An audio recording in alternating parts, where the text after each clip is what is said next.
구약성경 출애굽기 6장 6절, 7절, 8절 세 말씀입니다. 출애굽기 6장 6절, 7절, 8절. 출애굽기 엑소더스 6장입니다. 자, 함께 읽습니다. 6절, 7절, 8절 다 같이 말씀을 생각하면서 같이 한번 읽어봅시다. 시작. 그러므로 이스라엘 자손에게 말하기를 나는 여호와라. 내가 애굽 사람의 무거운 짐 밑에서 너희를 빼내며 그들의 노역에서 너희를 건지며 편 팔과 여러 큰 심판들로서 너희를 속량하여 너희를 내 백성으로 삼고 나는 너희의 하나님이 되리니 나는 애굽 사람의 무거운 짐 밑에서 너희를 빼낸 너희의 하나님 여호와인 줄 너희가 알지라. 내가 아브라함과 이삭과 야곱에게 주기로 맹세한 땅으로 너희를 인도하고 그 땅을 너희에게 주어 기업을 삼게 하리라. 나는 여호와라 하셨다. 아멘. 예사제 잘 돼가고 있습니까? 우리 조별로 우리 리더들이 제 얼굴을 잘 못 보는 것 같은데 빨리 결정해가지고 예사제 예수 사랑을 우리 왜 그동안 이렇게 오래 못 보고 흩어져 있는 지체들과 함께 예수 사랑을 맛보고 축제 시간을 좀 가지십시오. 제가 일주일 동안 새벽 설교를 인도하면서 학계를 했는데 학계 이런 뜻이 축제예요. 축제를 좀 벌려보세요. 학계를 읽으면서 축제를 좀 벌려보세요. 그래서 예수사랑 축제 우리 발표회를 제가 기대를 많이 합니다. 전반기에 그 발표회를 보니까 굉장히 인상적이더라고요. 이번에도 기대하고 우리 같이 소통할 수 있는 귀한 시간으로 또 즐거운 시간 가졌으면 좋겠습니다. 너무 반갑습니다. 어떻게들 지내십니까? 개강하신 분들은 조금 바빠지셨을 테고 직장 다니시는 분들은 여전히 바쁘실 테고 고생들이 참 많아요. 하나님께서 여러분들에게 구체적으로 좀 축복하여 주셔서 하나님께 은혜 돌려드리고 영광 돌려드리는 삶을 사시길 바랍니다. 우리 매주마다 우리 찬양팀들이 너무 고생이 많고 너무 또 수고가 많고 귀한 찬양 감사드립니다. 우리 찬양팀에게 또 하나님께 영광의 박수 올리겠습니다. 별로 안 고마운가 봐요. 박수 소리가 별로 안 커요. 또 뭐 써야 되는 겁니까? 네. 감사합니다. 매주마다. 우리 오늘 하나님 말씀 출애굽기 말씀을 읽었습니다. 제가 청년부에 부임한 지 한 달 반 정도 됐습니까? 그죠? 정말 바쁘게 숨가쁘게 달려왔어요. 법전교육부터 시작해가지고 법전교육 우리 선생님들 보이네요. 자, 뒤에 은영씨하고 지수씨도 보이고 우리 가서 열심히 율동다고 했었는데 오자마자 법전교육부터 시작해가지고 우리 청년부 원신예배, 청년부 수련회 바쁜 시간을 보내면서 한 달 반을 보내왔는데 그동안 이제 말씀을 전하면서 제가 솔직히 우리 청년부에 어떤 말씀을 전해야 될지 고민을 했습니다. 그리고 하나님께 기도를 드렸습니다. 하나님, 제가 어떤 말씀으로 우리 구한교회 청년부에게 전해야 하나님 영광 받으시겠습니까? 제가 어떤 말씀 전하기를 원하십니까? 계속 물어도 답이 없으신 거예요. 이럴 때는 어떻게 해야 됩니까? 동훈씨 어떻게 해야 됩니까? 좀 알려주세요. 답답하더라고요. 제가 근데 이렇게 계속 기도하면서 이렇게 답답한 심정으로 주님 앞에 나가니까 여러분 꿈속에서 하나님 말씀하시는 거 여러분 경험해 보셨나요? 너무 절실하니까 그런 일이 생기더라고요. 제가 꿈속에서 하나님께 하나님, 제가 청년부에서 말씀 전해야 되는데 어떤 말씀 들고 설까요, 하나님? 여전히 또 말씀이 없으신 거예요. 너무 간절했어요. 그래서 어떻게 했냐면 좋습니다, 하나님, 저와 한번 해볼 때까지 해봅시다. 창세기부터 시작합니다. 하나님 멈추어 주시면 그곳이 내가 전할 말씀인 줄 알겠습니다 하면서 요한계시록까지 갈 생각으로 창세기입니까? 대답이 없었어요. 출애굽기입니까? 거기에 진짜 확신이 왔어요. 하나님 이 말씀을 같이 낭독하는 그 은혜의 감동을 주셨습니다. 여러분 기도하다 보면 이런 일이 생겨요. 꿈속에서 우리 무의식 속에서 이렇게 하는 그 일들이 탁 일어났는데 기억에 나면 얼마나 즐거운지 아세요? 이게 진짜 꿈인 듯 현실인 듯 이렇게 경험한 게 너무 즐거운 일입니다. 그래서 제가 우리 청년부와 함께 나누고 싶은 말씀 출애굽기를 하나님이 지정해 주셨어요. 이제 앞으로 우리 리더들도 만나고 할 텐데 만나면 어떻게 우리가 출애굽기 말씀을 잘 나누고 또 적용할지 같이 고민해 볼 생각입니다. 오늘 함께 읽은 6장 6절, 7절, 8절 요 세 말씀이 어떻게 보면 출애굽기 전체를 요약해 주는 말씀이라고 볼 수 있습니다. 6절을 보면 애굽 사람의 무거운 짐 밑에서 너희를 빼내었다. 이게 사실은 그 엑소더스 출애굽기의 가장 중요한 스토리입니다. 빼내었다. 하나님이 빼내신 거예요. 절대로 빠져나올 수 없는 상황인데 하나님이 빼내셨다는 겁니다. 역사를 다시 쓰신 거죠. 인간의 역사로서는 전혀 불가능한 하나님의 역사가 개입하게 된 거죠. 그래서 출애굽, 엑소더스가 생겼습니다. 7절 말씀을 보니까 너희를 내 백성으로 삼고 나는 너희의 하나님이 되리니, 관계성에 대한 말씀이죠. 단순히 너희를 빼내는 것으로 끝난 것이 아니고 빼낸 다음에 광야 40년 동안 나하고 친밀한 관계를 맺자는 거예요. 어떻게 보면 목자와 양의 관계, 어떻게 보면 아버지와 자녀의 관계를 가져서 우리가 친밀한 관계가 되어보자는 것입니다. 8절 말씀을 보니까 아브라함과 이삭과 야곱에게 주기로 맹세한다고 너희를 인도하고 기업을 삼게 하리라. 목적이 있어요. 광야 생활로 끝나버리는 게 아니에요. 친밀한 관계를 맺어서 너희에게 구체적으로 줄 그 기업에서 나에게 영광을 돌리라는 거예요. 그 기업을 통해서 내 마음과 내 성정과 내 계획을 반영해서 그 나라를 만들고 일구어서 주변에 있는 민족들에게 질투를 사고 주변에 있는 민족들이 영향을 미쳐서 나 여호와가 누군지 좀 알려주라는 것이 이 출애굽기의 아주 그 웅장한 목적이 되겠습니다. 여러분 어떠세요? 어릴 때부터 우리 신앙생활 하신 분들도 꽤 많이 계신데 저도 그 모태신앙이기 때문에 어릴 때 아버지가 목사이시고 어머니가 사모님이시고 이러셔서 저는 어머니 품에 안겨서 강제로 그냥 새벽기도부터 출석을 했습니다. 태생부터 갔습니다. 어릴 때부터 이렇게 신앙생활 하면서 어른들이 하는 말이 뭐예요? 순종적이 되라고, 착한 사람이 되라고. 그래서 저는 그래서 착한 사람이 되면 되는 줄 알았어요. 순종적인 것이 바로 성경적인 줄 알았어요. 웬걸요? 나중에 철들고 나서 말씀을 보니까 어디 그런 말씀이 있어요? 순종적인 사람을 길러내는 것이 교회가 아니에요. 도발적인 사람, 좀 모험적인 사람, 도전적인 사람들을 길러내는 게 교회예요. 좀 문제의식이 있고 좀 거기에 대해서 옳은 것을 지적할 줄 알고 거기에 대해 현장 참여적이고 사회 참여적인 그런 삶을 살아갈 수 있는 그런 이들을 육성하는 것이 성경에서 말하는 청년 정신이요, 성경에서 말하는 인재 인물 육성입니다. 착한 사람이더라고요. 착한 사람이 뭐예요? 무굴호인처럼 여기도 예스 저기도 예스, 그게 착한 사람인가요? 그게 뭐예요? 그게 하나님 말씀이 아닌 것은 과감하게 과단하게 노라고 말할 수 있어야 되는데 이 사람에게도 예스 저 사람에게도 예스 한다면 그건 착한 사람이 아니고 죄인입니다. 죄인. 그러면 안 됩니다. 아니 그는 노라고 정확히 말할 수 있는 것이 그게 청년정신이요 예수 청년입니다. 사랑하는 여러분, 우리 교회에서 어떤 장로님이나 집사님이나 순종적이더라 말씀하시면 겉으로는 이해하시면서 도발적으로 살아가시기 바랍니다. 순종적으로 살면 안 돼요. 왜냐하면 우리 장로님들이나 집사님들 다 훌륭하신 분들이시지만 인간이기 때문에 모든 게 다 옳을 수가 없습니다. 반대로 우리가 묵상한 말씀이 오히려 교회에 있는 어르신들에게 전파되어야 되는 경우도 있습니다. 왜냐하면 하나님 말씀은 사람의 나이에 따라 임하는 게 아니에요. 직분에 따라 임하는 게 아니에요. 간절함에 따라 임하는 거기 때문에 그렇습니다. 여러분의 현실이, 여러분의 삶이 간절하고 그 간절함을 기도로 말씀으로 해소하려고 한다면 하나님께서 인사이트를 주시는데 연령에 제한이 없고요, 남녀노소에 제한이 없습니다. 저는 청년들이 하나님 말씀을 바로 볼 확률이 굉장히 높다고 생각합니다. 여러분은 소위 기득권이 없어요. 여러분 소위 가진 것들이 많지 않아요.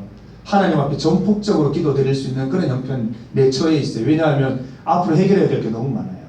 앞으로 가야 될 길도 너무 많고 암담한 것들이 많고 미래에 대해서 불투명한 것들이 많기 때문에 하나님께 의지하기 딱 좋은 세대예요. 그렇기 때문에 하나님이 응답하시고 말씀 주시는 게 여러분들에게 더 강렬할 수가 있어요. 부탁드립니다. 여러분들 혹시 말씀 보다가 좋은 인사이트를 얻으시면 저 좀 나눠주세요. 절실함 속에 오는 그 말씀들이 굉장히 강렬하고 옳은 말씀일 수 있기 때문에 저한테 좀 알려주시기를 부탁을 드립니다. 그래서 여러분, 우리가 이제 성경 말씀대로 살아간다고 하는 것, 특별히 오늘 우리가 출애굽기서를 선택했는데 출애굽이라고 하는 것은 우리가 가지고 있는 일상적인, 또 우리 주변에서 볼 수 있는 일상적인 판단이나 일상적인 어떤 삶의 방식을 벗어난 어떤 새로운 방식, 새로운 삶의 패턴을 밟아가는 것을 의미합니다. 그래서 엑소더스입니다. 떠나 나오는 것입니다. 애국을 떠나서 나오는 거죠. 기존의 어떤 그 생활 방식을 벗어나서 나오는 거죠. 거기 나올 때 뭐가 필요해요? 믿음이 필요한 거예요. 믿음으로 나오는 거예요. 믿음을 갖고 행동하면 이상한 행동 많습니다. 다른 사람들, 믿지 않는 사람들은 도저히 이해할 수 없는 그런 행위들이 많이 있지만 믿음으로 하면 의미가 있다는 거죠. 이 이스라엘 사람들도 이집트를 떠나고 난 다음에 굉장히 고생스러운 시간이 연속이었지만 그게 믿음의 행보였기 때문에 가나안 땅에 도착했고요. 가나안 땅에서도 정말 말도 안 되는 일들이 참 많았습니다. 전투력으로 도저히 상대가 되지 않는데 이기기도 하고 지기도 하면서 그 나라 그 땅을 차지하기 시작했습니다. 그 속에서 믿음의 고백들이 많이 있었어요. 안 되는데 되고 불가능한데 가능해지고 이게 어떻게 보면 엑소더스, 하나님을 알지 못하는 사람들이 전혀 느낄 수 없는 새로운 방식의 어떤 삶의 패턴이 되겠습니다. 사랑하는 여러분, 우리나라에 태어나신 게 어떤 축복입니까? 저주입니까? 어떻습니까? 여러분, 우리 글로벌한 사회이기 때문에 우리나라 이외에 다른 나라에 여러분들 관심이 많으실 텐데 어때요? 한국에 태어나길 잘했어요? 하겠어. 우리가 태어나고 싶어 태어난 건 아니죠. 뭐 부모님하고 상의해서 뭐 아니면 하나님과 상의해서 우리 부모님 이렇게 정해주세요 해서 하는 게 아니니까 어쩔 수는 없습니다만은 우리 한국에 있는 청년들이 특별히 고통이 좀 많은 것 같습니다. 제가 TV를 보고 매스컴을 접하게 되면 저까지 답답해집니다. 청년들을 접하는 교육자이기 때문에 청년에 대한 보도 자체가 선한 게 없어요. 뭐 취업이 힘들어졌다, 비정규직을 뭐 이렇게 창출해낸다, 정규직이 줄어든다, 뭐 앞으로 어떤 그 전망이 좋지 않다 이런 얘기를 들으면 제가 이제 마음이 답답합니다. 지금 뭐 대학생이나 또 직장을 앞두고 계신 분들, 또 직장생활 하시고 계신 분들 다 답답함이 있지 않습니까? 그 속에서 우리는 과연 어떻게 살아가야 될 것인가? 세상 사람들과 다르다면 신앙 하나 있고 믿음 하나 있다는 것인데 이게 어떻게 우리 실생활에 도움이 될 것인가? 그냥 이제 도피처인가? 힘든 거 주님 앞에 와서 이렇게 눈물을 흘리면서 해소받고 카타르시스를 느껴서 돌아가는 그게 신앙인가? 아니면 좀 더 적극적인 의미에서 신앙이 있는 것인가? 그 역할이 있는 것인가? 우리 고민해 봐야 됩니다. 출애굽기 말씀에서는 무엇이라고 말씀합니까? 제가 오늘 말씀의 제목을 왜 출애굽기인가 라고 정했습니다. 하나님이 왜 우리에게 출애굽기 말씀을 전하게 하셨을까요? 여러분들의 암담하고 답답한 현실 속에서 하나님이 여러분을 구출해 주실 수 있다는 믿음을 가지자는 겁니다. 누구나 예상할 수 있는 그 예상을 하면서 최선의 노력 다하는 거 누구나 하는 겁니다. 그건 믿음의 행위가 아닙니다.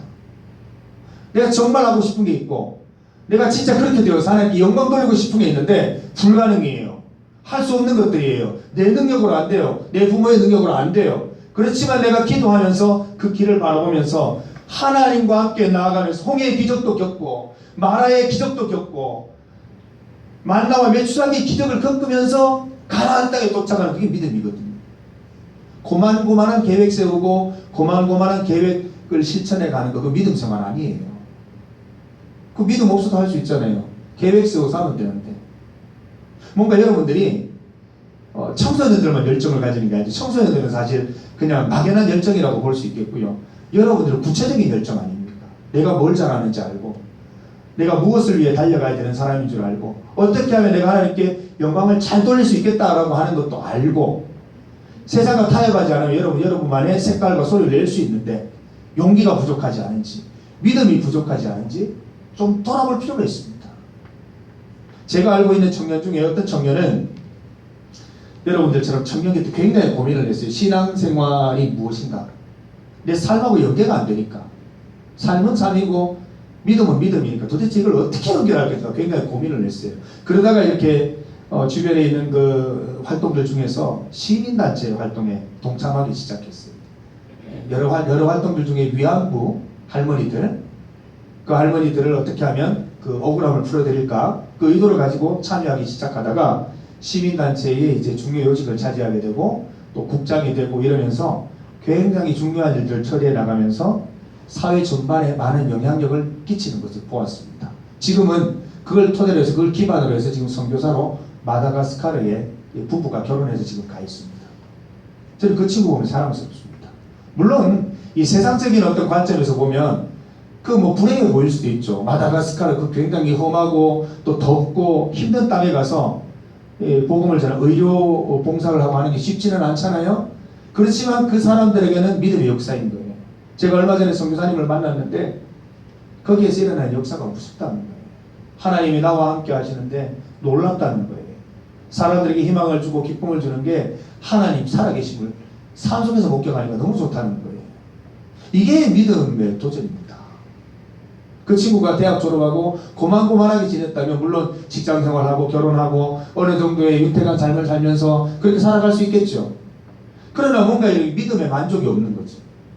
내가 진짜 잘할 수 있는 것과 또 하나님의 기쁨과 이런 것들을 생각하면서 직업이 나오고 할 일이 나오고 또 앞으로의 비전이 나오고 목표가 나오면 좋을 텐데 그러지 못하고 살아가게 되면 신앙생활은 단순히 위로의 어떤 수단밖에 되지를 않습니다. 그냥 와서 위로받는 거죠. 하나님 제가 이렇게 살고 싶었는데 집 위에 살고 있어요. 찌질이도 이렇게 살고 있어요. 돈은 있는데 마음은 괴로워요. 주님 펑펑펑 눈물 흘리고 이렇게 살아가는 겁니다. 여러분 나중에 집사님 권사님 되셨을 때 장로님 되셨을 때 그렇게 눈물 흘리면서 가슴 두드릴 겁니까? 그렇지 않았으면 좋겠어요. 뭔가 여러분들이 어떤 생각의 패턴을 좀 바꾸시고 미래에 대한 구도를 좀 바꿨으면 좋겠어요. 세상을 자꾸나 우리가 이렇게 평범한 삶을 살아가도록 유도하는 것 같아요. 그리고 예측되는 삶을 살아가도록 이렇게 우리 이끌어갑니다. 뭔가 예측이 불가능하면 불안하도록 만들어버려요. 근데 여러분 믿음 생활이라고 하는 것은 예측 불가능한 것들에 대해서 도전하는 겁니다. 또 내가 할 수 없어 보이는 것들을 향해서 도전하는 겁니다. 중요한 것은 이유 있는 도전이 되어야 된다는 거예요. 하나님께 영광 돌리고 싶은데 내가 반드시 이 일을 통해서 하나님께 기쁨을 드리고 싶은데 지금 여러 가지 형편 환경 안 되는데 주님 열어달라고. 그렇게 해서 가는 게 믿음 생활입니다. 그럴 때 하나님께서 개입하시거든요. 그게 출애굽이에요. 그게 출애굽. 영적 출애굽. 내가 알 수 없는 새로운 길이 열려서 그 길을 향해서 나아가게 되는 거예요. 40년 동안의 광야 생활, 고통스러운 광야 생활이 있을지 모르지만 내 확고한 신앙의 변동이 없다면 가나안 땅에 반드시 도착합니다. 가나안 땅에서도 치열하죠. 거기서도 치열합니다. 얼마나 많은 전투를 벌였습니까? 땅을 차지하는 게 쉽지는 않은 일이지만 그 이스라엘 백성에게는 하나님과 교감하고 하나님이 나의 왕, 나의 주, 나의 그리스도라는 게 순간순간 고백되지 않았겠습니까? 사랑하는 여러분, 주변에 세상에 어떤 눈길에 대해서 너무 신경 쓰지 마시기를 바랍니다. 그건 믿음 생활이 아니에요. 믿음 생활 아니라니까요. 여러분은 그건 종교 생활하는 게 불과한 거예요. 믿음 생활 하시려면 하나님께만 포커스를 두시고 하나님이 나를 구출해 주기를 원하시는데 어떻게 구출해 주시기를 원하는지, 내가 어느 시점에서 구출되기를 바라는지, 또 무엇을 바라보기를 바라는지, 하나님이 무엇을 할다는 기뻐하실지, 이런 것들을 고민하면서 여러분들이 미래를 꿈꾸고 달려갈 수 있었으면 좋겠습니다. 우리 구암 청년부 안에서 여러 가지 도전들이 있을 거예요. 그 도전들에 대해서 격려해 주십시오. 예를 들어서 선교사가 되시고 싶다는 분이 계시면 적극적으로 우리가 후원해서 그 사명 잘 감당할 수 있도록 도와줬으면 좋겠습니다. 우리 중에 독특한 어떤 길을 걸으러 가는 분들 계시면 그 길을 제발 막지 마세요. 평범한 길을 걸으라고 막지 마세요. 지원해 주시고 기도해 줍시다. 하나님께서 그 길을 통해서 영광 받으실지 우리는 알 수 없다는 것입니다. 출애굽, 엑소더스. 하나님은 우리가 출애굽하기를 원하십니다. 우리가 출애굽기를 우리가 읽어서 알고 있지만 이스라엘 백성들의 그 엑소더스는 인간으로서는 상상할 수 없는 방법, 상상할 수 없는 시점에서 이루어졌습니다. 430년 동안, 무려 430년 동안 노예로 지냈습니다. 할아버지의 할아버지도 노예인 거예요. 할아버지의 할아버지의 그 할아버지도 노예예요. 그런데 무슨 새로운 삶을 꿈꿉니까? 독립을 꿈꿉니까? 말이 안 되는 얘기잖아요. 어떻게 하면 오늘 하루 일과를 빨리 마칠까? 어떻게 하면 오늘 저녁을 좀 맛있는 메뉴로 먹을까? 생각하는 게 고작 그 정도였을 것입니다. 그러나 하나님이 개입하셔서 하나님이 송두리째 역사를 흔들어 놓으시면서 그곳을 탈출해서 자유의 삶을 누리게 해주셨습니다. 사랑하는 여러분, 얽매여 계시지 마시기 바랍니다. 세상은 우리를 얽매려고 합니다. 얽매여 놓고 우리의 어떤 그 자유와